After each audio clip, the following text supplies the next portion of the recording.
সন্মানীয় সাংবাদিকসকল,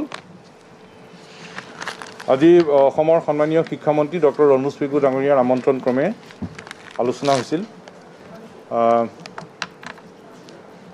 সদৌ অসম ছাত্ৰ সন্থা, নিখিল বড়ো ছাত্ৰ সন্থা, অসম সাহিত্য সভা, বড়ো সাহিত্য সভাৰ আৰু তাৰ লগে লগে অসম চৰকাৰৰ স্বাস্থ্য বিভাগ, শিক্ষা বিভাগ,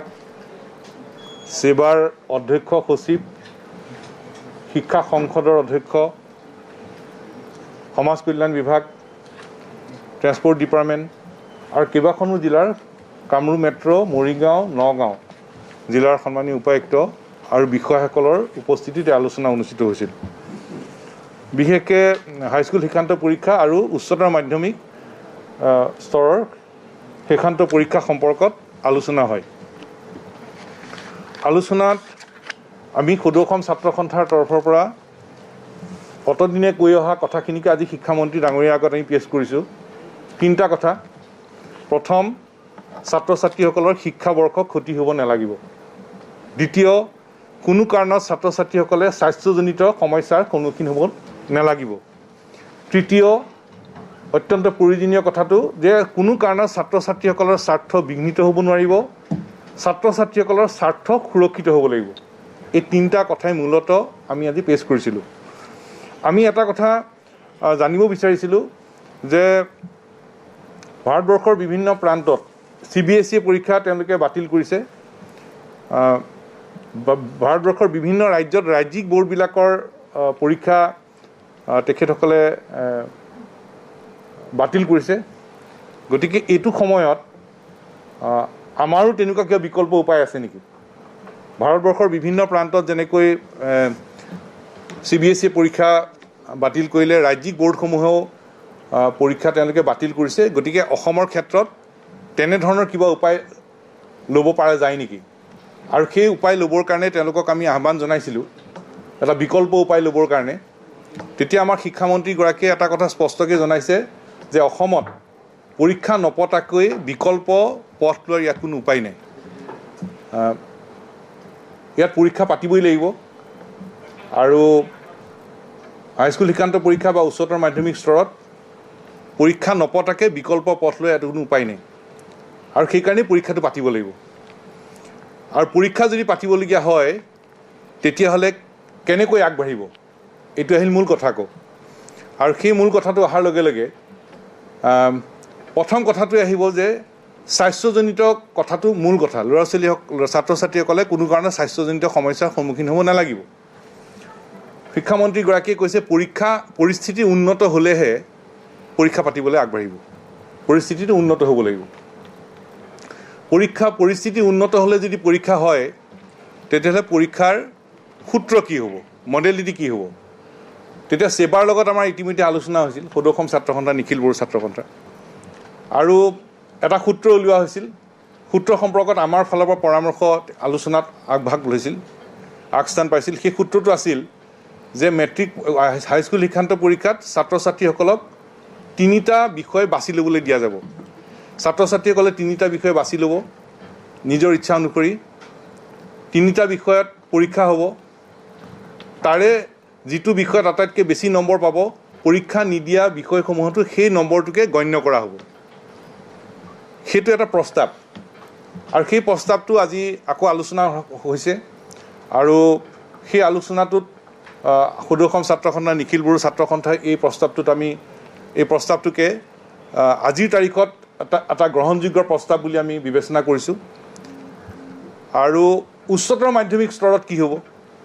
উচ্চতৰ মাধ্যমিক স্তৰৰ কলা, বাণিজ্য, বিজ্ঞানত কি হ'ব, সেই সম্পৰ্কত উচ্চতৰ মাধ্যমিক শিক্ষা সংসদে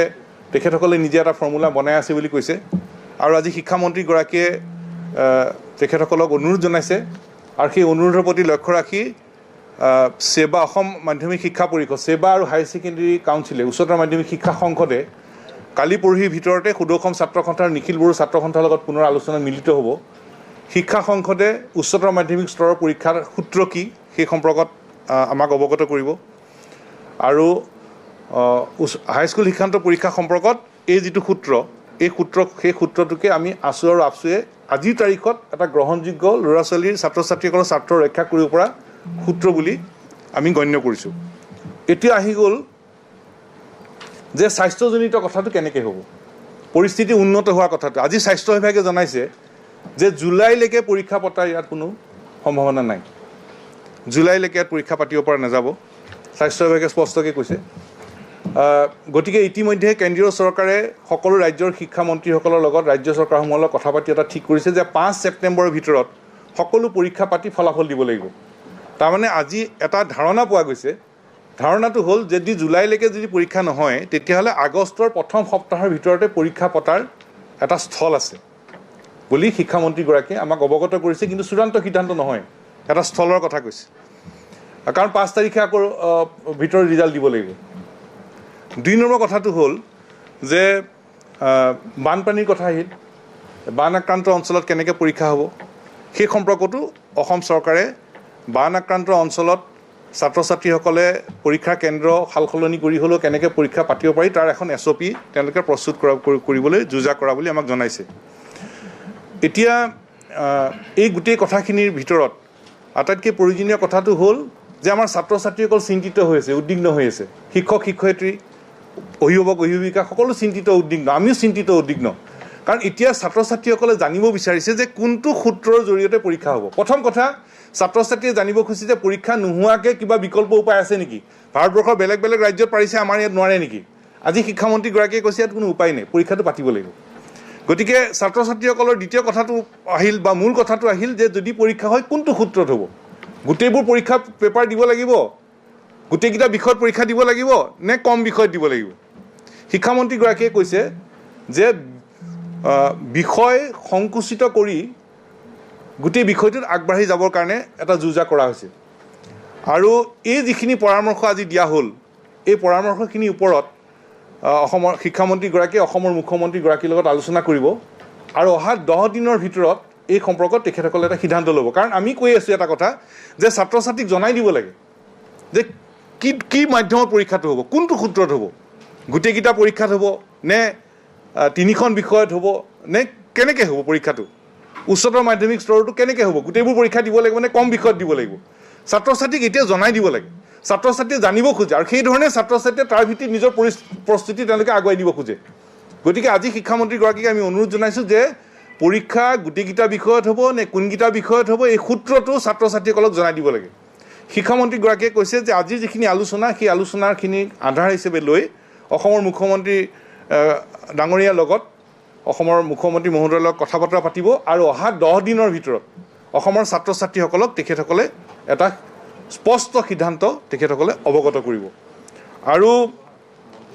ইয়াৰ উপৰিও বিভিন্ন ধৰণৰ পৰামৰ্শ ইয়াত আহিছে, পৰামৰ্শ দিয়া হৈছে যে পৰীক্ষা স্বাস্থ্যজনিত কথাটো যেতিয়া উন্নত হৈ পৰীক্ষা হ'ব তেতিয়া সেই পৰীক্ষাৰ দিনটোত অকল পৰীক্ষাই হ'ব,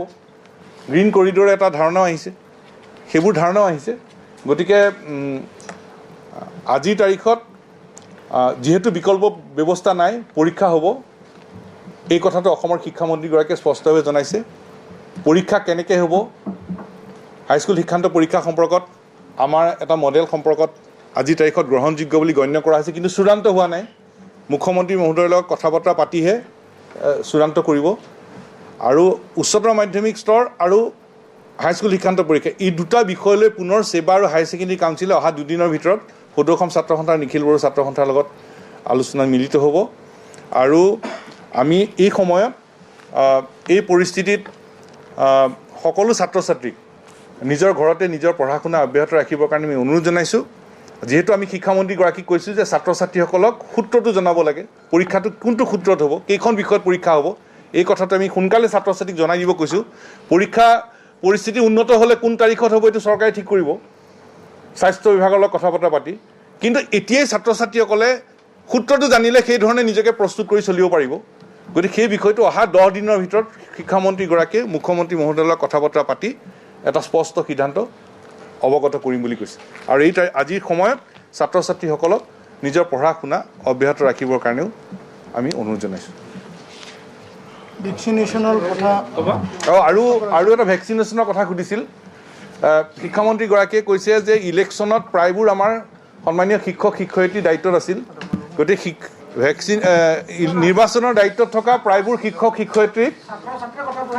কৈ আছোঁ মই দুটা কথা কৈ লওঁ প্ৰায়বোৰ শিক্ষক শিক্ষয়িত্ৰী ভেকচিন দি থোৱা আছে প্ৰায়বোৰ শিক্ষক শিক্ষয়িত্ৰীক যিসকলৰ বাকী আছে তেওঁলোকে দিব শিক্ষাৰ লগত পৰীক্ষাৰ লগত জড়িত আন সকলো বিষয়া বা কৰ্মচাৰী ষ্টাফ সকলোকে এই সময়খিনিৰ ভিতৰত ভেকচিনেশ্যন দিয়াৰ ব্যৱস্থা কৰিব আৰু ছাত্ৰ ছাত্ৰীসকলৰ ক্ষেত্ৰত কোনো ধৰণৰ চাপ সৃষ্টিৰ কথাটো এতিয়া নাহে ছাত্ৰ ছাত্ৰীসকলে কোনো চাপ সৃষ্টি নকৰাকৈ তেওঁলোকে যাতে এটা সৰল নিয়মৰ মাজত যাতে পৰীক্ষা দিব পাৰে তাৰ ব্যৱস্থা কৰিবলৈ কোৱা স্থিৰ কৰা হৈছে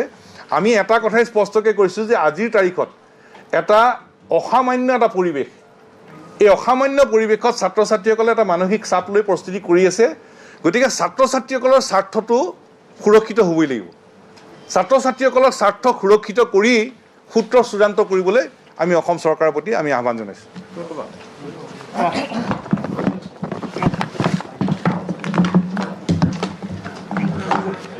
দাদা শেষে হৈছে দাদা হয় হয় ঠিক আছে কথাকেইটা মূলত বৰ্তমান সময়ত এটা কথা দেখিবলৈ পোৱা গৈছে যে এতিয়া এটা ট্ৰেণ্ড আৰম্ভ হৈছে লাহেকৈ যে মেট্ৰিক পৰীক্ষা বাতিল কৰিব লাগে বুলি বিভিন্ন ছাত্ৰই এই কথাটো আৰম্ভ কৰিছে বা বিভিন্ন কৰ্তৃপক্ষক আমি দেখিছোঁ যে মেট্ৰিক পৰীক্ষা বাতিল কৰিব লাগে বুলি এটা ট্ৰেণ্ড আৰম্ভ কৰিছে আৰু লগে লগে আমাৰ ছাত্ৰ ছাত্ৰীসকলে কনফিউজ হৈছে যে পৰীক্ষাটো এতিয়া হ'বনে নহ'ব শিক্ষামন্ত্ৰী মহোদয়ে কৈ থাকে পৰীক্ষাটো হ'ব আৰু এটা এতিয়া আন্দোলন আৰম্ভ হৈ গৈছে যে পৰীক্ষাটো বাতিল কৰিব লাগে বুলি এই সময়ত ছাত্ৰ ছাত্ৰীসকলে কনফিউজত থাকিব নালাগে আজি আমি এই আলোচনাখনত শিক্ষামন্ত্ৰী মহোদয়ক স্পষ্টকৈ সুধিছিলোঁ যে পৰীক্ষা বাতিল কৰিব পৰা কিবা ব্যৱস্থা আছে নেকি গতিকে ব্যৱস্থা নাই বুলি যিহেতু ক'লে গতিকে পৰীক্ষা যে হ'ব সেইটো নিশ্চিত আৰু পৰীক্ষা হ'ব বুলি ছাত্ৰ ছাত্ৰীসকলে পঢ়িব লাগে আৰু দ্বিতীয় কথাটো হৈছে যে 5 ছেপ্টেম্বৰৰ ভিতৰত CBSE তেখেতসকলে কৈছে যে 5 ছেপ্টেম্বৰৰ ভিতৰত CBSE দ্বাদশ আৰু মেট্ৰিক এই দুয়োটা অৰ্থাৎ ক্লাছ 10 আৰু 12 পৰীক্ষা তেখেতসকলে শেষ কৰিবৰ কাৰণে 5 ছেপ্টেম্বৰলৈকে সময়সীমা লৈছে আৰু সেই সুযোগটো আজি সেৱাই গ্ৰহণ কৰিব বুলি আমাক শিক্ষামন্ত্ৰী মহোদয়ে জনাইছে গতিকে 5 ছেপ্টেম্বৰ তাৰিখলৈকে কোনেও যাতে এডমিশ্যন ল'ব নোৱাৰে কোনো মহাবিদ্যালয়ত গৈ CBSE ছাত্ৰ ছাত্ৰীসকলে তাৰ সেই কথাটো শিক্ষামন্ত্ৰী মহোদয়ে নজৰ ৰাখিম বুলি কৈছে আৰু এটা ইউনিফৰ্ম এডমিশ্যন যাতে কয় সেৱাৰ ছাত্ৰ ছাত্ৰীসকলে পৰীক্ষা উত্তীৰ্ণ হৈ যেনেকৈ যি মহাবিদ্যালয়ত স্থান লাভ কৰিবলৈ সক্ষম হ'ব CBSE ছাত্ৰ ছাত্ৰীসকলে সেই একে পৰ্যায়ত যাতে যাব পাৰে সেই কথাটো আজি এই আমাৰ আলোচনাত স্থান পাইছে গতিকে এটা ইউনিফৰ্ম এডমিশ্যন হৈ আমাৰ সেৱা আৰু CBSE সকলো ছাত্ৰ ছাত্ৰীয়ে যাতে সমানে ন্যায় পায় সেই ব্যৱস্থাত ইয়াত আজি কথা বতৰা পতা হৈছে আৰু যিখন SOP আৰু মডেলিটি পৰীক্ষা কি পদ্ধতিৰে অনুষ্ঠিত হ'ব আৰু কি বিষয়ৰ ওপৰত কেনেকৈ অনুষ্ঠিত হ'ব তাৰ যিখন SOP সেই SOPখন অহা 10 দিনৰ ভিতৰত ছাত্ৰ ছাত্ৰী বা অভিভাৱকসকলে জানিব পাৰিব বুলি ইতিমধ্যে জনাইছে ইয়াৰ লগে লগে পৰীক্ষা 1 তাৰিখৰ পৰা 10 আগষ্টৰ ভিতৰত শেষ কৰাৰ এটা পৰিকল্পনা প্ৰস্তুত কৰিছে আৰু খুব কম দিনৰ ভিতৰত সেই কথা বতৰাখিনি জনোৱা হ'ব আৰু জুলাই মাহত যে পৰীক্ষা অনুষ্ঠিত নহয় সেই কথাটো আজি আমি এই সভাখনৰ পৰা আমি জানিব পাৰিছোঁ কাৰণ জুলাইত বানপানীৰ লগতে স্বাস্থ্য বিভাগৰো কিছু সেউজ সংকেত নোপোৱাৰ কাৰণে জুলাইত কেতিয়াও পৰীক্ষা অনুষ্ঠিত নহয় আৰু 5 ছেপ্টেম্বৰৰ ভিতৰত দ্বাদশ আৰু দশম শ্ৰেণী এই দুয়োটা পৰীক্ষাৰে ৰিজাল্ট দি শেষ কৰিব আৰু তাৰ পিছতে এডমিশ্যনৰ প্ৰক্ৰিয়াটো আৰম্ভ হ'ব গতিকে কোনো ছাত্ৰ ছাত্ৰীয়ে শংকাত থাকিব নালাগে যে CBSEৰ পৰীক্ষা শেষ হৈ গ'ল তেওঁলোকক উত্তীৰ্ণ কৰাই দিয়া হ'ল ইয়াৰ পাছত আমি যাতে সেই সৰ্বভাৰতীয় বা ৰাষ্ট্ৰীয় পৰ্যায়ৰ যিকোনো পৰীক্ষাত বা মহাবিদ্যালয়ত এডমিশ্যনৰ কাৰণে আমাৰ কিবা অসুবিধা হ'ব বুলি তেনেকুৱা ধৰণৰ শংকাত অসমৰ কোনো ছাত্ৰ ছাত্ৰীয়ে থাকিব নালাগে এটা ইউনিফৰ্ম এডমিশ্যন হ'ব CBSE আৰু সেৱা সকলোৱে ন্যায় পাব আৰু ইয়াৰ লগে লগে আমাৰ যিটো মতামত কাৰণ এটা কথা স্পষ্ট হ'ল যে বিষয় সংকুচিত হ'ব সেই কথাটো যেহেতু স্পষ্ট হ'ল গতিকে আমাৰ মতামত তিনিটা বিষয়ত পৰীক্ষা অনুষ্ঠিত হ'ব আৰু বাকী যি তিনিটা বিষয় পৰীক্ষা নিদিব সেই পৰীক্ষা দিয়া তিনিটা বিষয়ৰ যিটো হায়েষ্ট নাম্বাৰ পাব সৰ্বাধিক নম্বৰ পাব সেই নাম্বাৰটোৱে পৰীক্ষা নিদিয়া তিনিটা বিষয়ত লাভ কৰিব গতিকে ছাত্ৰ ছাত্ৰীসকলে ন্যায় পাব বুলি আমি আশা ৰাখিছোঁ আৰু তেখেতসকলে যিখন মাৰ্কশ্বিট লাভ কৰিব কোনো ছাত্ৰ ছাত্ৰীয়ে ভয় খাই থাকিব নালাগে যে সেই মাৰ্কশ্বিটখনত অকল পৰীক্ষা দিয়া তিনিটা বিষয়হে অন্তৰ্ভুক্ত হ'ব তাত কোভিডৰ সময়ত পৰীক্ষা দিছিল নে তিনিটা বিষয়ত পৰীক্ষা দিছিল সেই মাৰ্কশ্বিটখন পাছলৈ যদি ক'ৰবাত দেখে কোনেও ক'ব নোৱাৰে গতিকে কোনো ছাত্ৰ ছাত্ৰীয়ে ভয় খাই থাকিব নালাগে যে তেখেতসকলে কোভিডৰ সময়ত তিনিটা বিষয়ত কেৱল পৰীক্ষা দি এখন মাৰ্কশ্বিট লাভ কৰিলে তেনেকুৱা বিষয়ত ভয় খাই থাকিব নালাগে আৰু এতিয়া এটাই অনুৰোধ জনাইছোঁ প্ৰতিবাদ হৈ আছে পৰীক্ষা হ'ব নালাগে বুলি ছাত্ৰ ছাত্ৰীসকলে এই কথাটো মনত ৰাখিব লাগে যে পৰীক্ষা অনুষ্ঠিত হ'ব বিকল্প ব্যৱস্থা নাই গতিকে অধ্যয়ন অব্যাহত ৰাখিব লাগে আৰু ঘৰতে থাকি পঢ়া শুনা কৰি থাকিব লাগে আৰু কোনেও যাতে অনাহকত বিতৰ্কৰ সৃষ্টি নকৰে তাৰ কাৰণে আমি আহ্বান জনাইছোঁ শিক্ষা বিভাগ লগতেও কেইবাখনো জিলাৰ উপায়ুক্ত পৰিবহণ বিভাগ স্বাস্থ্য বিভাগ আৰু কেইবাটাও বিভাগৰ বিষয়াসকলৰ উপস্থিতিত এখন সভা অনুষ্ঠিত হৈ যায় আৰু বিশেষকৈ আগন্তুক মেট্ৰিক পৰীক্ষা আৰু হায়াৰ ছেকেণ্ডেৰী পৰীক্ষা এই কোভিড পেণ্ডামিক চিটুৱেশ্যনৰ সময়ত কিদৰে অনুষ্ঠিত কৰিব পাৰি বা পৰীক্ষা অনুষ্ঠিত হ'ব নে নাই এই সন্দৰ্ভত বিশদভাৱে আলোচনা কৰা হয়। তাত নিখিল বড়ো ছাত্ৰ সন্থা, অসম সাহিত্য সভা, বড়ো সাহিত্য সভা আৰু সদৌ অসম ছাত্ৰ সন্থাৰ তৰফৰ পৰা আমি আমাৰ মতামত ব্যক্ত কৰিছোঁ। ইতিমধ্যে আমি আগতে উল্লেখ কৰি আহিছিলোঁ যে প্ৰধানতঃ তিনিটা কথা। ছাত্ৰ ছাত্ৰীসকলৰ স্বাস্থ্যগত কথাটো নজৰ ৰাখিব লাগিব, সেইটো হ'ল মূল কথা। ছাত্ৰ ছাত্ৰীৰ শৈক্ষিক জীৱন যাতে কোনো কাৰণ ৰৈ নাযায়, শৈক্ষিক বৰ্ষ নষ্ট হ'ব নালাগিব, সেইটো দ্বিতীয় কথা। আৰু ছাত্ৰ ছাত্ৰীৰ ফেভাৰত যাতে সিদ্ধান্ত হয় তাৰ বাবে উদ্যোগ ল'ব লাগিব, সেইটো হ'ল মূল কথা। তো এই তিনিটা কথা ইতিমধ্যে আমি উল্লেখ কৰি সেৱা কৰ্তৃপক্ষৰ ওচৰত আৰু চৰকাৰৰ ওচৰত আমি আহ্বান জনাই আহিছিলোঁ। আৰু সেইমতে যিহেতু আজি স্বাস্থ্য বিভাগৰ তৰফৰ পৰা উল্লেখ কৰা হৈছে যে জুলাই মাহত পৰীক্ষা পাতিব পৰা নাযাব, গতিকে আগষ্টৰ প্ৰথম সপ্তাহত পৰীক্ষা পাতিব পাৰি নেকি, তেনে এক সিদ্ধান্তত আগবাঢ়িবৰ বাবে তেওঁলোকে পদক্ষেপ গ্ৰহণ কৰাৰ কথা উল্লেখ কৰিছে। তাৰ লগতে মেট্ৰিক পৰীক্ষা কিদৰে অনুষ্ঠিত হ'ব সেই কথা সদৌ অসম ছাত্ৰ সন্থাই আমি আগৰ পৰাই উল্লেখ কৰি আহিছিলোঁ। সেৱা কৰ্তৃপক্ষক আমি কৈছিলোঁ যে পৰীক্ষা 3খন পেপাৰৰ পৰীক্ষা অনুষ্ঠিত হ'ব লাগে আৰু 3খন পেপাৰত যিখন পেপাৰত হায়েষ্ট নম্বৰ পাব, বাকী পৰীক্ষা নিদিয়া বিষয়কেইটাত সেই নম্বৰটোকে দি ৰিজাল্ট ডিক্লেয়াৰ কৰিব লাগে। সেই ধৰণে 3 দিনৰ ভিতৰত পৰীক্ষা সমাপ্ত কৰিলে কোভিডৰ সকলো নিয়ম নীতি ৰাখি, যিহেতু সেৱা কৰ্তৃপক্ষই কৈছে প্ৰায় 880টা তেওঁলোকৰ চেণ্টাৰ ইতিমধ্যে ঠিক কৰিছে। যদি প্ৰয়োজন হয় তেতিয়াহ'লে আৰু অধিক চেণ্টাৰৰ সংখ্যা তেওঁলোকে বৃদ্ধি কৰিব, ছাত্ৰ ছাত্ৰী যাতে তেওঁলোকে ছ'চিয়েল ডিষ্টেঞ্চ বা আন যিবোৰ কোভিড প্ৰট'কলৰ কথা সকলো মেইনটেইন কৰি যাতে পৰীক্ষাত উপস্থিত থাকিব পাৰে, সেই ধৰণে পৰীক্ষাত উপস্থিত থকা কথা তেওঁলোকে অনুষ্ঠিত কৰাৰ কথা তেওঁলোকে কৈছে। আৰু ছাত্ৰ সন্থাৰ প্ৰথম কথাটোৱে হ'ল যে স্বাস্থ্যগত যিটো কথা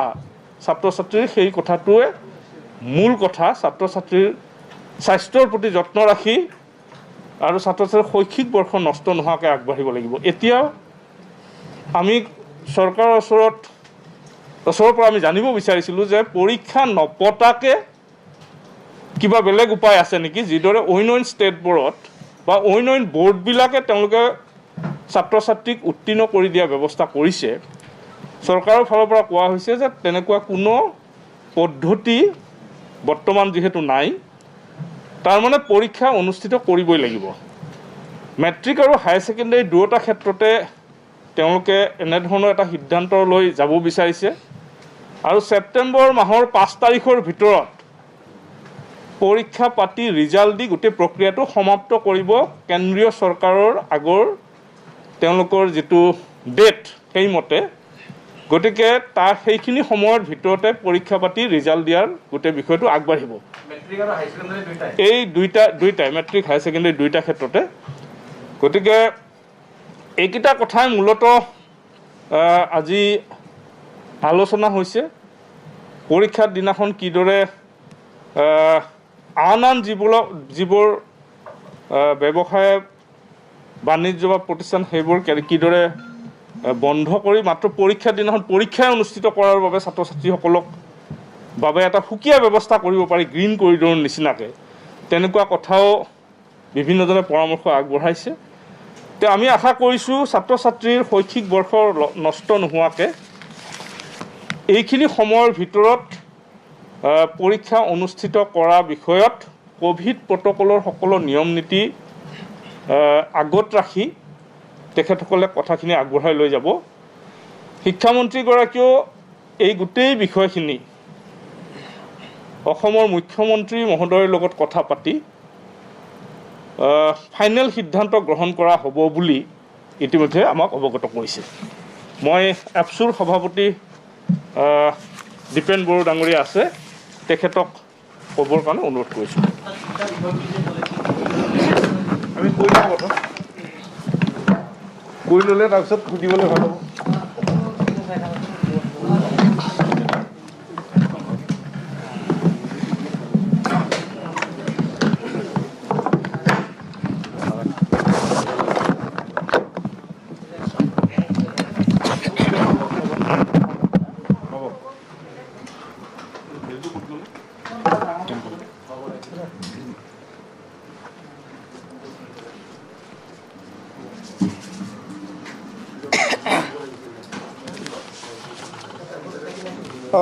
নিখিল বড়ো ছাত্ৰ সন্থাৰ তৰফৰ পৰা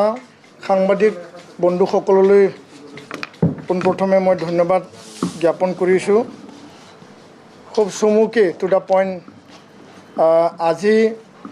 অসমৰ সন্মানীয় শিক্ষামন্ত্ৰী ডক্টৰ ৰণোজ পেগু ডাঙৰীয়া, শিক্ষা বিভাগৰ উচ্চস্তৰীয় সকলো বিষয়াসকল, কাউন্সিলৰ সন্মানীয় চেয়াৰমেন, সেৱাৰ চেয়াৰমেন ডাঙৰীয়া আৰু লগতে সদৌ অসম ছাত্ৰ সন্থা, নিখিল বড়ো ছাত্ৰ সন্থা, অসম সাহিত্য সভা আৰু বড়ো সাহিত্য সভাৰ লগত আজি যৌথভাৱে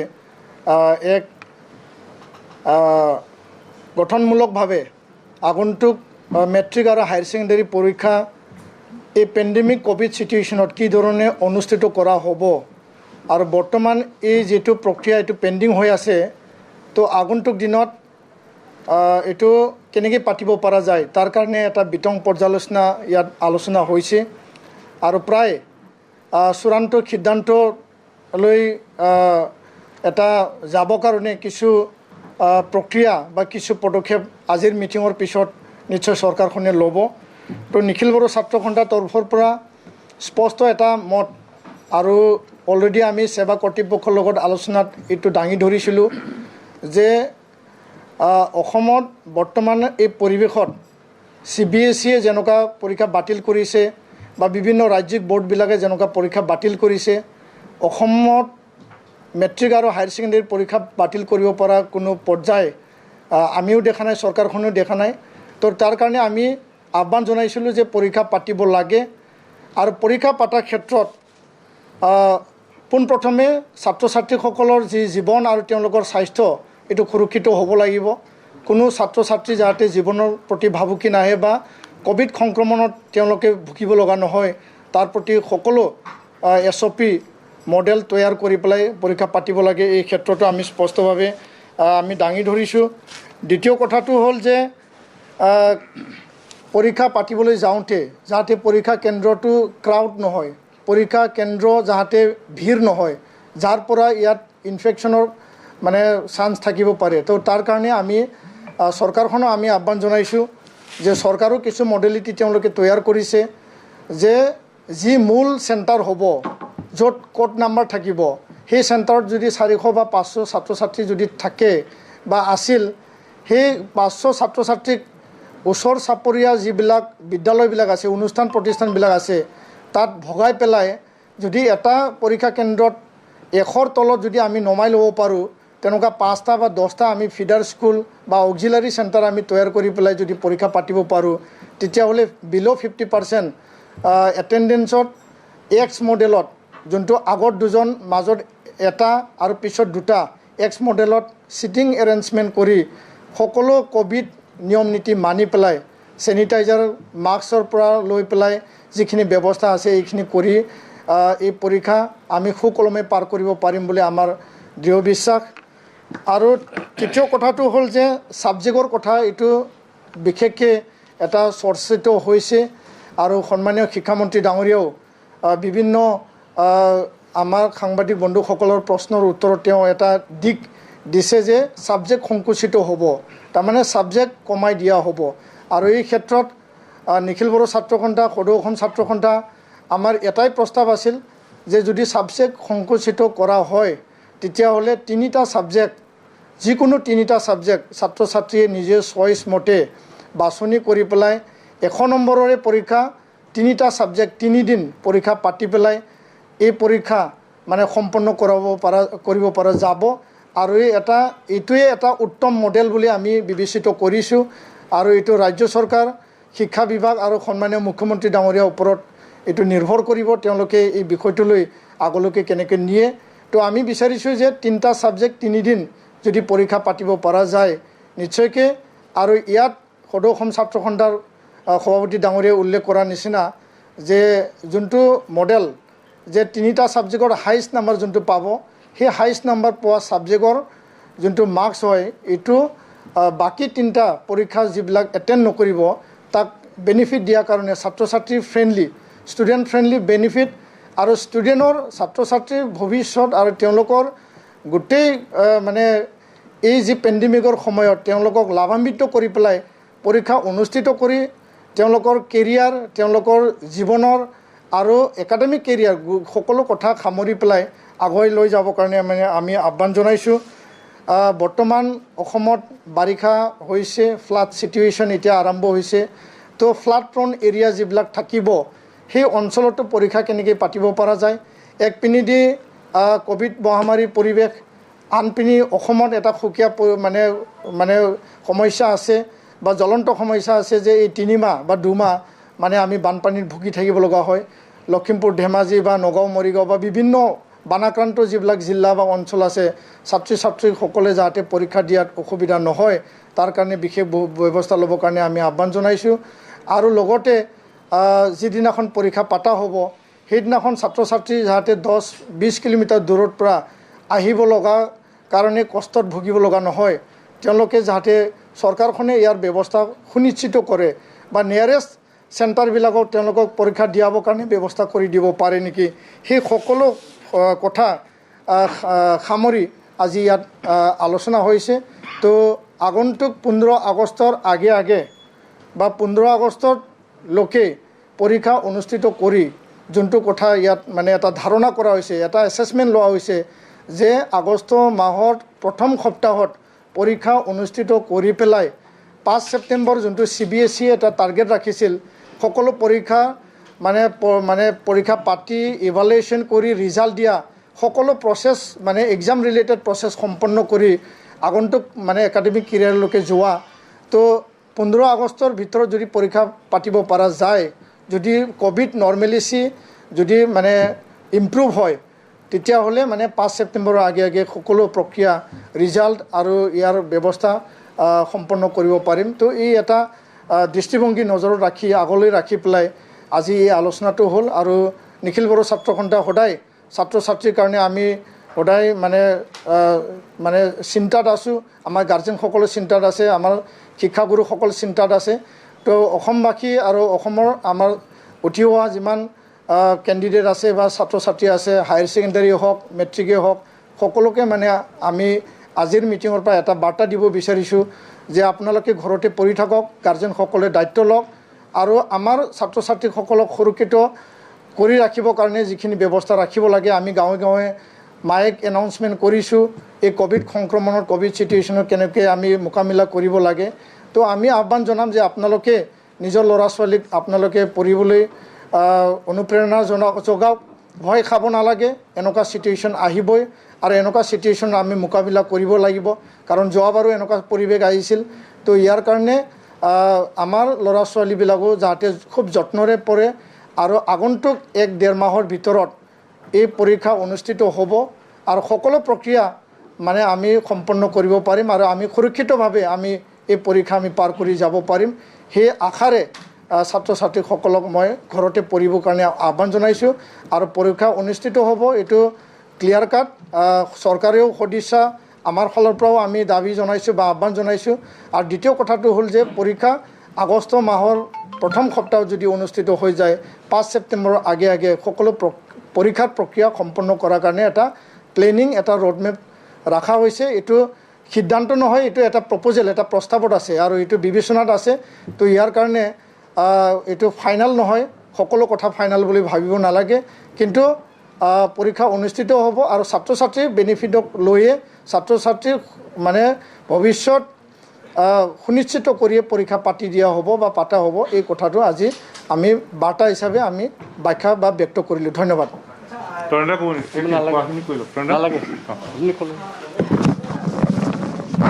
কুৱেশ্যন এনচাৰ দি আছোঁ, কৰি লওঁ চব দিম। আপোনাৰখিনিয়ে আমাৰো মনৰ কথা।